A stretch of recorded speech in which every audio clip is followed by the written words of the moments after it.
Assalamualaikum warahmatullahi wabarakatuh. Selamat pagi. Oke, di penghujung akhir semester ganjil ini, kita akan mempelajari tentang logaritma. Kita akan masuk ke fungsi logaritma. Tapi sebelum masuk ke fungsi logaritma, kita harus tahu dulu pengertian logaritma, sifat-sifatnya, dan persamaannya, kemudian pertidaksamaan, baru ke fungsinya. Jadi untuk mencapai fungsi logaritma itu dibutuhkan beberapa tahapan seperti itu ya. Oke, kita lanjut.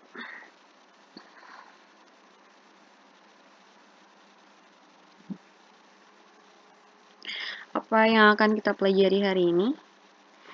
Yang pertama ada pengertian logaritma, yang kedua sifat-sifat logaritma, yang ketiga pengertian persamaan logaritma, yang keempat persamaan logaritma bentuk ke-1. Nah, untuk yang terakhir ini, persamaan logaritma bentuk kedua, kita bahas di pertemuan kedua ya, pekan depan, insya Allah. Oke, kita lanjut. Nah, pengertian logaritma. Logaritma merupakan inverse atau kebalikan dari eksponen atau perpangkatan. Misalnya, 2 pangkat 3 sama dengan 8. Bentuk ini dapat dinyatakan dengan 2 log 8 sama dengan 3. 2 pangkat min 1 sama dengan 1/2. Bentuk ini dapat dinyatakan dengan 2 log 1/2 sama dengan min 1. Nah, jika A pangkat C sama dengan B, dengan A lebih dari 0 dan A tidak sama dengan 1, maka A log B sama dengan C.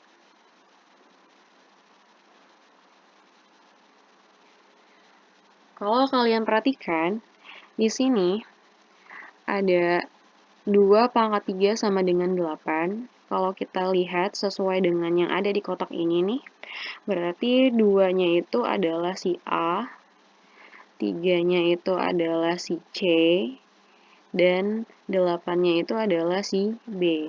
Kita cek dulu. A-nya ini harus lebih dari 0, berarti dia harus positif, tapi tidak boleh 1. A-nya harus lebih dari 0, tapi tidak boleh 1.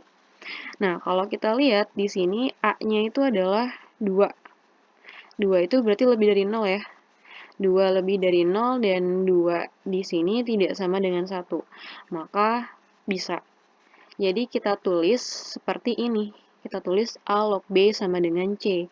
Sehingga di sini jadinya A-nya 2 log B-nya 8 sama dengan C-nya 3. Penulisannya seperti ini. Jadi 2 log 8 sama dengan 3. Nah, begitu juga yang selanjutnya. 2 pangkat min 1 sama dengan 1/2. Berarti 2-nya ini adalah si A. Nih. Min 1-nya itu adalah si C. Dan setengahnya itu 1/2-nya itu adalah si B. Oke, kita cek. Apakah A-nya lebih dari 0 dan A-nya tidak sama dengan 1? Nah, di sini A-nya itu adalah 2. Berarti 2 ini lebih dari 0 dan dia tidak sama dengan 1. Maka bisa kita ubah bentuknya menjadi A log BC. Berarti A-nya itu 2. Nih, A log B-nya itu 1/2. Sama dengan C-nya itu adalah min 1. Nah, itu adalah pengertian dari logaritma. Jadi logaritma ini merupakan inverse atau kebalikan dari eksponen. Jadi akan berkaitan erat dengan eksponen. Kita lanjut. Nah, kita masih ke pengertian logaritma juga. Tadi, jika A pangkat C sama dengan B, dengan A lebih dari 0 dan A tidak sama dengan 1, maka A log B sama dengan C. Dalam penulisan logaritma, A log B, A disebut bilangan pokok atau basis. Jadi, A itu adalah namanya bilangan pokok atau basis logaritma. Dengan A di sini tidak boleh, dengan A di sini harus positif gitu ya. Jadi A-nya di sini harus lebih dari 0 dan A-nya tidak sama dengan 1. Sedangkan B disebut dengan numerus. sedangkan B disebut dengan numerus atau bilangan yang dicari logaritmanya. Sedangkan C-nya sendiri itu disebut hasil dari logaritma. Jadi A di sini adalah bilangan pokok atau basis, B-nya di sini adalah numerus, dan C di sini adalah hasil logaritmanya. Kita lanjut contoh yang pertama. Nyatakanlah bilangan eksponen berikut ke dalam bentuk logaritma atau sebaliknya. Nah, jadi di sini ada 5 contoh. Kalian disuruh mengubah bentuk 5 soal ini ke dalam bentuk logaritma, atau kalau bentuknya udah logaritma, kita ubah dia ke dalam bentuk eksponen. Seperti yang nomor 1. Nomor 1 ini dia bentuknya eksponen karena perpangkatan gitu ya. 1, 2 ini sama bentuknya eksponen. 3, 4 ini bentuknya udah logaritma. Dan 5-nya ini sedikit tambahan aplikasi dari logaritma. Kita bahas satu persatu. Oke, yang pertama, jika 5 pangkat A sama dengan B, maka pastiin dulu kalau kita ubahnya tuh bentuknya seperti ini. Berarti ini dari perpangkatan mau dijadikan logaritma, ini berlaku terbalik ya. Bisa jadi yang diketahui itu A log B sama dengan C, diubah menjadi B sama dengan A pangkat C, atau yang diketahui itu yang B sama dengan A pangkat C, kita ubah menjadi bentuk A log B sama dengan C. Jadi ini boleh berbalik gitu.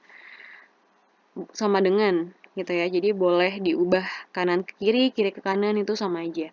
Nah, kalau kita lihat di sini, A-nya di sini, nih kita geser aja supaya bentuknya seperti ini nih. Berarti 5 pangkat A sama dengan B. Ini kita ubah B-nya jadi di depan sama dengan 5 pangkat A, sama aja ya.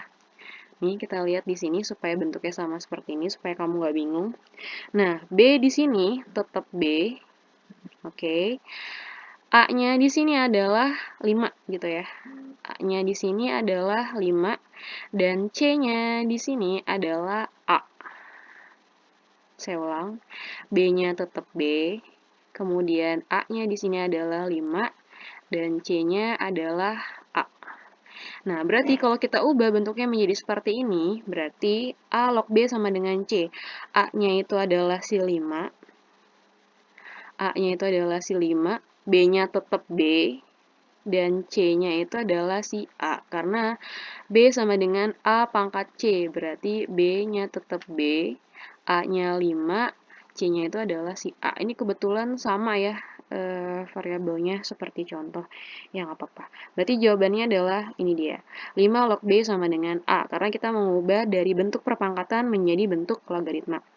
Oke, lanjut. Yang nomor 2, karena 3 pangkat 4 sama dengan 81, maka, nah kalau kita lihat di sini, 3 pangkat 4 sama dengan 81. Tetap bentuknya harus seperti ini, berarti kita samain nih, supaya sama kita tukar dulu, berarti 81-nya di depan, 3 pangkat 4-nya di belakang, seperti ini, sama aja. Nah, berarti A log B sama dengan C, berarti B-nya itu adalah 81, A-nya itu adalah 3, dan C-nya itu adalah 4. Kita ulang. B-nya adalah 81, A-nya itu adalah 3, dan C di sini adalah 4. Berarti kita ubah bentuk menjadi A log B sama dengan C. Berarti A-nya itu adalah 3, log B-nya 81, C-nya sama dengan 4. Karena B sama dengan A pangkat C, berarti A log B sama dengan C, berarti A-nya itu 3, log B-nya itu 81, dan C-nya adalah 4. Seperti itu. Kita lanjut ke nomor 3. Jika 2 log A sama dengan B, maka, di sini bentuknya udah logaritma, kalian disuruh mengubah bentuknya menjadi eksponen gitu ya, menjadi perpangkatan. Nah, berarti dia bentuknya seperti ini. Kita harus ubah dia menjadi seperti ini. Berarti A log B sama dengan C, maka kalau kita lihat A-nya di sini adalah 2, ini. B-nya di sini adalah A, dan C-nya di sini adalah B. Itu ya. A-nya di sini adalah 2, B-nya di sini adalah A, dan C-nya di sini adalah si B. Maka B sama dengan A pangkat C, berarti B-nya di sini A, berarti 2 log A sama dengan B, berarti A sama dengan B sama dengan A pangkat C, berarti 2 pangkat B. Seperti itu. Oke, kita lanjut ke nomor 4. Jika A log 24 sama dengan 3. Jika A log 24 sama dengan 3, maka tetap patokannya ini, berarti dia A log B sama dengan C, berarti A-nya di situ tetap A, B-nya di situ adalah 24 gitu ya, B 24 dan C-nya di situ adalah 3. Berarti A log 24 sama dengan 3, berarti B sama dengan A pangkat C. Kita mau ubah seperti ini nih bentuknya, berarti B-nya itu 24 sama dengan A pangkat C, berarti A pangkat 3. Seperti itu. Oke, yang terakhir, nomor 5. Jika A pangkat X sama dengan Y dan A log B sama dengan X, dinyatakanlah B dalam Y. Jadi, kamu harus menyatakan si B itu dalam Y. Misalnya, B-nya setengah Y atau B-nya min 2Y, seperti itu ya. Jadi, B-nya itu harus dalam bentuk Y. Patokannya sama, bentuknya harus seperti ini. A log B sama dengan C, maka B sama dengan A pangkat C. Nah, kalau kita lihat si A log B-nya ini sama dengan X gitu kan ya di sini soalnya. Yang ditanya itu kan adalah si B. B-nya ini nyatakan dalam Y. Berarti kalau kita bikin B di sini, A log B sama dengan C. A-nya itu A, B-nya itu B, dan C-nya di sini adalah X. Berarti B sama dengan, kita bisa buat A pangkat C atau di sini A pangkat X. Nah, udah sampai sini nih B sama dengan A pangkat X. Kita lihat ternyata yang diketahui soal ada lagi yaitu A pangkat X sama dengan Y. Berarti kita bisa ganti A pangkat X di sini jadi Y. Maka B sama dengan Y. Itu dia jawabannya. Seperti itu.